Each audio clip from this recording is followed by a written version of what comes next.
students, I'm Swati Nevi, your science teacher, and today I'm with a new chapter, that is your synthetic fiber and plastic. So class 8 अभी तक दो chapter हम पढ़ चुके हैं, chapter 1, chapter 2 and आज हम जो पढ़ रहे हैं वो है आपका chapter 3 synthetic fibres and plastic. ये चैप्टर 2 टॉपिक्स में डिवाइड है। फर्स्ट टॉपिक आपका रहेगा दिस वन सिंथेटिक फाइबर और जो सेकंड टॉपिक है इसी के अंदर वो आता है आपका प्लास्टिक। तो दोनों टॉपिक के बारे में हमें क्लियर करना है। चलिए स्टार्ट करते हैं सिंथेटिक फाइबर से। चैप्टर जो है आपका फाइबर आप 6 में भी आप पढ़ चुके हैं, 6th क्लास में, 7th स्टैंडर्ड में आप रीड कर चुके हो। 7th स्टैंडर्ड में आपने क्या रीड किया था? आपने नेचुरल फाइबर रीड किया था और in class 8 you will read only about the synthetic fibre.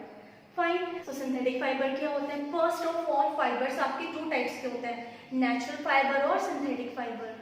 जो अर्लियर मैन थे, जो मतलब पुराने लोग थे, जब हमारे फाइबर्स की जर्नी स्टार्ट हुई थी तब लोग प्लांट्स और एनिमल के थ्रू अपने फाइबर्स का फॉर्मेशन करते थे। मतलब जो क्लॉथ थे वो एनिमल और किसी प्लांट की हेल्प से बनाए जाते थे। बट जैसे जैसे पॉपुलेशन बढ़ती गई और फाइबर्स की डिमांड इंक्रीज होती गई तो इट वाज नॉट पॉसिबल कि हम इतने सारे जो क्लोथ्स हैं, इतने सारे जो फाइबर है वो प्लांट और ओनली एनिमल से प्रोवाइड करा सके। तो इस कंडीशन में क्या हुआ, जो साइंटिस्ट थे उन्होंने कुछ अपने साइंटिस्ट ने क्या करा, कुछ अपनी डिस्कवरी की in the field of fibres और उन्होंने कुछ नए फाइबर्स जो आर्टिफिशियल फाइबर्स हैं, आर्टिफिशियल फाइबर्स का क्या किया, डिस्कवरी करी और वही आर्टिफिशियल फाइबर्स हमारे क्या कहलाते हैं, synthetic fibres. So student synthetic fibre जितने भी आपके सिलेबस में उसके क्लिप में अभी वीडियो में ऐड कर दूंगी, वो ज़्यादा कन्वीनियंट होगा, आप उसे समझ पाओगे अच्छे से। सो जो सबसे छोटी यूनिट होती है फाइबर की वो आपकी मोनोमर होती है और मोनोमर जब आपस में कनेक्ट हो जाता है, कनेक्ट होता है तो वो क्या बनाते हैं, पॉलीमर। क्या बनाते हैं? पॉलीमर। सो इट इज जो अगर वन पार्ट की बात की जाए ये आपका क्या है, मोनोमर, और अगर पूरी चेन की बात की जाए ये होती है आपकी पॉलीमर्स। सो दैट मीन्स एक स्मॉल क्या फाइबर का पार्ट यूनिट है वो आपका क्या, मोनोमर है। जो बहुत सारे मोनोमर्स आपस में कलेक्ट होंगे और आपस में कनेक्ट होंगे तो क्या बनाएंगे, पॉलीमर्स बनाएंगे। तो अब जनरली जो फाइबर्स होते हैं वो किसके बने हुए होते हैं, मोनोमर्स के। मोनोमर्स जब कनेक्ट होता है क्या बनता है, पॉलीमर्स। तो जो हमारी स्टडी की जाती है किसकी, सिंथेटिक फाइबर्स की, वो पॉलीमर्स के ही अंडर में की जाती है। डिफरेंट काइंड के पॉलीमर्स होते हैं जिनसे हमारा क्या बना हुआ होता है, हमारा फाइबर्स बना हुआ होता है। Today now we will talk about the plastic. Plastic के बारे में बात करेंगे। So plastic is a wonderful material, एक वंडरफुल मटेरियल है। Y?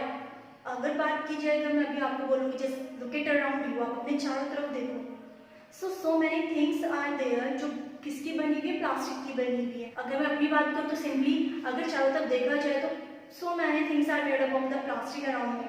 Like for example, this marker, it is also made up of plastic. This board, chair, table, duster, water bottle, tiffin, bags, these all are things made up of your plastic. So plastic is a very important thing also.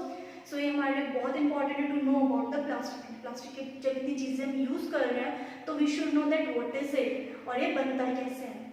सो जो plastic है, plastic बनाया जाता है हमारा crude oil से और natural gases से और कुछ लाइमस्टोन को ऐड करके हमारा क्या केमिकल प्रोसेस के थ्रू ये बनाया जाता है लैब्स में। और प्लास्टिक की इसी क्वालिटी की वजह से प्लास्टिक क्या होता है, जितना स्टोन हार्ड है एक प्लास्टिक उतना हार्ड भी बनाया जा सकता है। जैसे रबर सॉफ्ट है, प्लास्टिक एक सॉफ्ट फॉर्म में भी बनाया जा सकता है। जैसे अगर बात की जाए किसकी, ग्लास जितना ट्रांसपेरेंट होता है उतना ही ट्रांसपेरेंट प्लास्टिक को बनाया जा सकता है। जितना इलास्टिक आपकी रबर होती है उतनी ही इलास्टिक हम प्लास्टिक को बना सकते हैं। सो ये इसका वर्सेटाइल नेचर है कि प्लास्टिक को डिफरेंट कलर में, डिफरेंट शेप में, डिफरेंट साइज में और डिफरेंट फ्लेक्सिबिलिटीज में क्या किया जा सकता है, बनाया जा सकता है। इसकी इसी प्रॉपर्टी की वजह से जो प्लास्टिक है हमारी लाइफ में इंपॉर्टेंट रोल प्ले करता है। So plastics are of 2 types. Plastic जो है आपके 2 टाइप के होते हैं। Number 1 is your thermosetting plastic और यू कैन से थर्मोसेट्स, और सेकेंड योर थर्मोप्लास्टिक। सेकेंड आपकी थर्मोप्लास्टिक। सबसे पहले बात करते हैं थर्मोसेटिंग प्लास्टिक की और थर्मोसेट्स की। थर्मोसेटिंग प्लास्टिक क्या होते हैं, such kind of the plastics are very hard. ये बहुत हार्ड होती है, इवन अगर हम इसको हीट प्रोवाइड करें तो ईजिली मेल्ट नहीं होगी। इसको जो हम एक बार शेप दे देंगे उसी शेप में रहेगी। अगर आप इसकी शेप को चेंज करने की कोशिश करोगे तो शेप चेंज नहीं होगी। You can consider an example of electric switch. एक इलेक्ट्रिक स्विच के एग्जाम्पल आप कंसीडर कर सकते हो। अगर आप इलेक्ट्रिक स्विच को लो, अगर आप उसे हीट करो तो वो मेल्ट नहीं होगा, ठीक है। अगर आप उसकी शेप को चेंज करके मेल्ट करके उसकी शेप किसी और में कन्वर्ट करना चाहोगे तो वो नहीं हो पाएगी।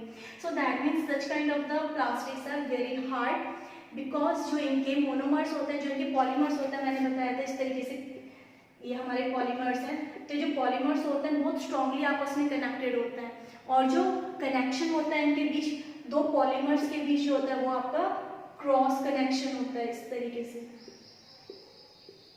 ये होता है क्रॉस लिंक। क्रॉस लिंक होने की वजह से क्या होता है, ये हीट कर देने पर ये इजीली टूटते नहीं है, मेल्ट नहीं होते और अपनी शेप को चेंज नहीं करते। On the other hand thermoplastic की बात कीजिए, जो थर्मोप्लास्टिक होते हैं सॉफ्ट प्लास्टिक होते हैं। सेकेंडली इनको मेल्ट किया जा सकता है, हीट देने पर इनकी शेप को चेंज किया जा सकता है। Fine.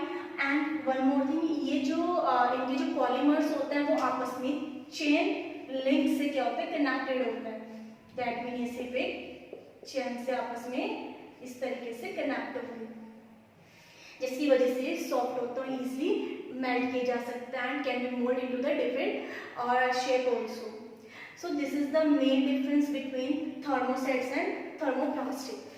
Fine. Now I'll give you a clip also of the differentiation of thermosetting plastic and the thermoplastic, and some main plastics, some main example of the thermosetting plastic and the thermoplastic will be also given into the clip, so you can easily read and can see the uses of the both plastic. So like this chapter is finished. So student, this is the difference between the thermoplastic and thermosets, and this is the structure of the thermoplastic and thermoset. And here some example of the plastics are given along with their uses. So student, this was the summary of the chapter. If you want to understand any topic in detail, then you can comment me in my comment section box. If you understand this video, please like and subscribe the channel, also share it. Thank you.